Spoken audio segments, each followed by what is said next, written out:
Hey, what's up everyone? Welcome to Vegas Showbiz. We are Jessica and Michael Pellegrini, and we are here to review for you Michael Bublé's recent show at Resorts World on Saturday, May 7th, 2022. Before we get into the review, if you're looking for concert footage from that night, we've totally got you covered. We've already dropped 2 videos, which I'll link to here in the video as well as in the description of this video, of various performances from that night. Second, stick around after Jessica's review here. We've got about 5 solid minutes of footage of Michael just talking to the crowd that night. He's actually quite funny. I really enjoyed that clip and we're excited to share that with you at the end of this video here. Before we jump into it, please consider subscribing to our channel. We really appreciate having you along for the ride here. And if you're shopping for tickets, we are affiliated with 3 different ticket providers. We've got StubHub, Ticket Liquidator, and Ticket Network. All 3 of them sell nothing but guaranteed verified tickets. I have been burned on purchasing tickets in the past. These only sell verified tickets. So if you're searching, it could be a concert, it could be a show, could be in Vegas or anywhere else. If you want to put a little wind in our sails, you can click the link in the description here and we would totally appreciate that. All right, that's it. Let's get on to it. We're going to talk about the show. I actually was not there for this one. This was something that Jessica got to do with her mom, and it was the night before Mother's Day, which made it even a little bit more special. So talk to me about it. What did you think about the show? Oh gosh, I had kind of low expectations actually, because the last show I saw there was so exciting, and how exciting can Michael Bublé be, I thought. Yeah, just for context here, Jessica has had the opportunity to go twice to Resorts World Theater. Some of us haven't been there a single time yet, but go ahead, continue. So anyways, it wasn't that I had low expectations. I just wasn't expecting a super exciting show, but man, he is a great entertainer. He's super funny. He talked to the crowd a lot. He interacted with the crowd a lot, and he sang all the songs that you know. Now, he has been a performer for 20 years. Mm-hmm. I didn't realize that. I have been a fan for a long time, but he's not someone that I listen to on a daily basis or even a monthly basis. So I didn't know if I would recognize some of this stuff. Mm-hmm. But he played all of his crowd pleasers, if you will. So it was super fun. And there were a couple of new ones. His family was there, which was really great. His kids were on, sang a song with him for a little bit, which was special. Yeah, and then I kept saying to my mom, wow, this is the closest we'll ever be to like a Frank Sinatra sort of show. Right, that crooner style. Really felt he took it back to that with the stage and the orchestra and the choir. It was really cool. Yeah, it had kind of a 30s or 40s feel to it with the layout of the stage and everybody. Now, talk about, as long as we're talking about the stage here, some folks had the opportunity to actually sit on the stage? Yes, so Resorts World has a giant stage, giant. So he had a normal setup for a stage, which was sort of like a U-shaped stairway where the orchestra sat.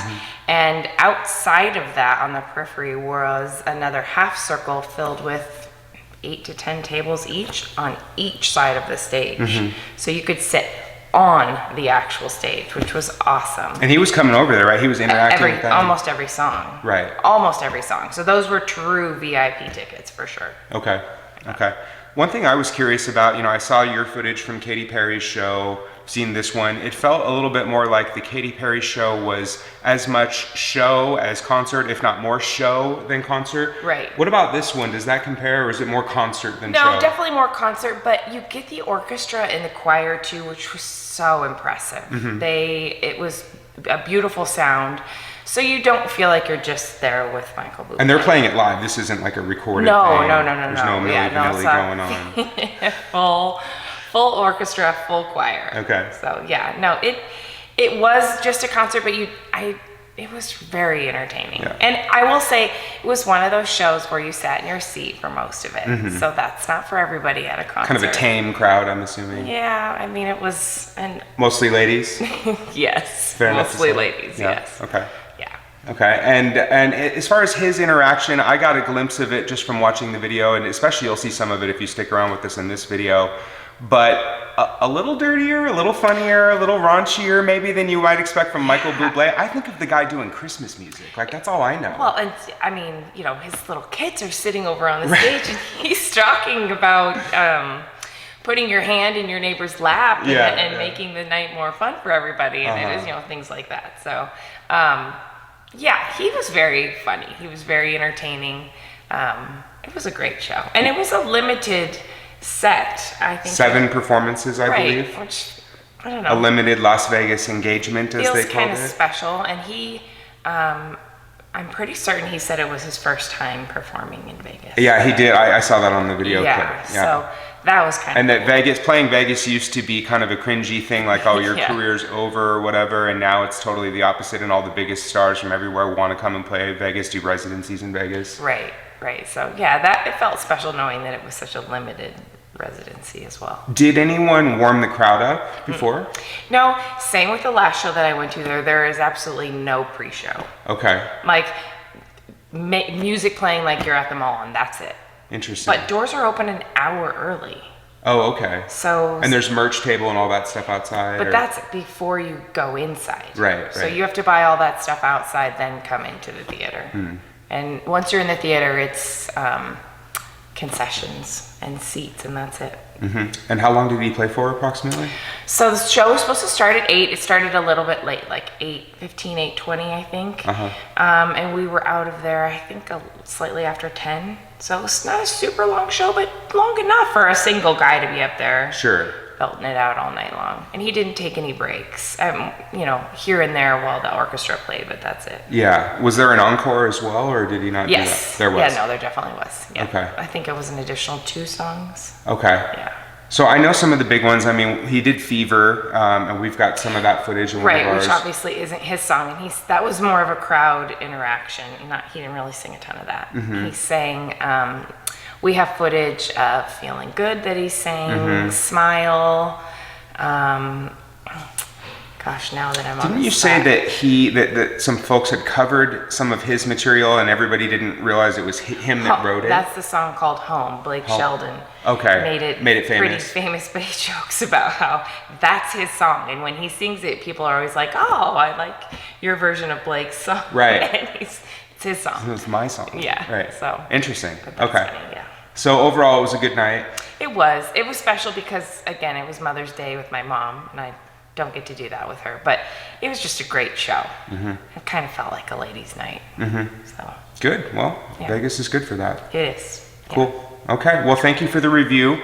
Stick around with us now. We've got 5 minutes of him talking to the crowd. I really enjoyed it, and I'm not even like a huge fan per se, but I just thought it was really engaging and funny. I hope you enjoy it. As I mentioned before, if you could help us out by hitting that subscribe button, we would really appreciate it. We're trying to get people to come along for the ride. We're pumping out a lot of content, so we'll see you along for the next one. Hope you enjoyed this one. Thank you. Thank you. Bye. So good. Thank you for the money. I have a gambling problem. My wife has like an Amazon problem. So this means a lot to me. And even more that it's Vegas, dude. It's Vegas. You can come.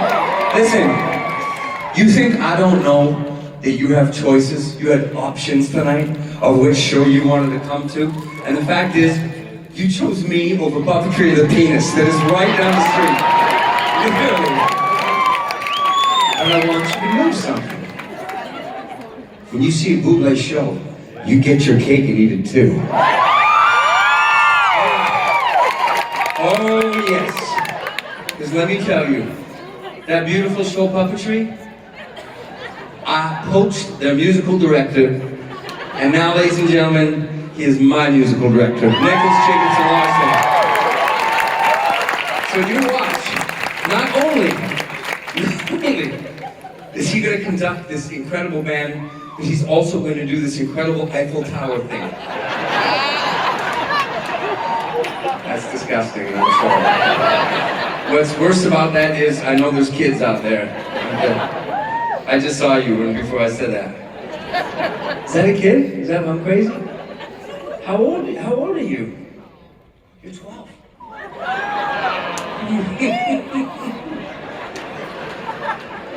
Sorry. I was gonna do a whole joke about kids and everything, and no, I'm not gonna do it. I'm not gonna do it. It wasn't funny. And my kids are here too. You want to hear really what I was gonna say? It's not going to be funny now because I've telegraphed it. I was basically going to say that I didn't ever think I would come to Vegas. Because, you know what I mean? There's a connotation to coming to Vegas, or there used to be, that it was like kind of cringy. If you came here, your career was kind of hooped. But you know, because I'm a huge international star. And I was gonna tell you that now it's different. Now it's like the biggest stars in the world come here. And now since I've been here, I realize it's completely different because everybody is like kids everywhere. And I know that there's parts of that you like and there's parts of it you don't like. For me, the negative parts of being the kids were 3 a.m. at the slot machines and your kids are trying to bum the smoke and you're like, get your own goddamn. You know what I mean? Go to Dottie's. We need to teach our children. We need to teach our kids how expensive they are in the casinos. And then I was gonna say, but the positive part about bringing the kids is if you go to my merch table at any point after the show, you will find embroidering never as good as my children. Yeah, you see what I mean? I'm gonna be honest with you right now. My mom is sitting there. I'm not gonna tell you where she is. But she's so disappointed in me right now. Do me a favor, folks, because I want to warm you up. Even though it's Saturday night, I feel a little bit of tightness.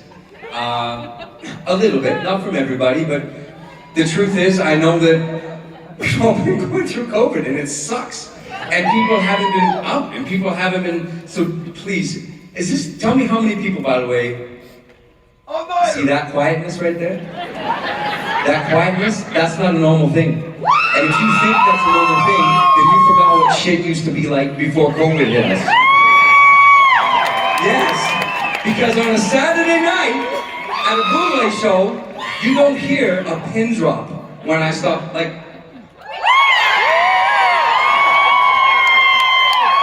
How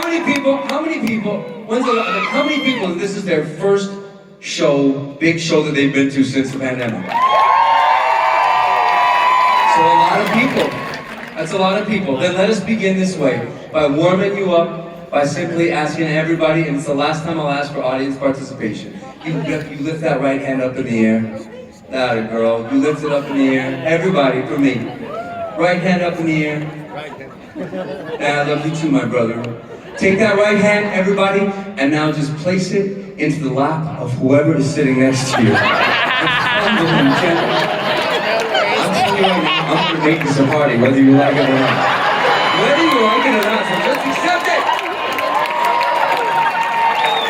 Are y'all ready? Tonight, I'm gonna give you the best of both worlds. I'm gonna give you every song that you ever wanted to hear that I've ever done.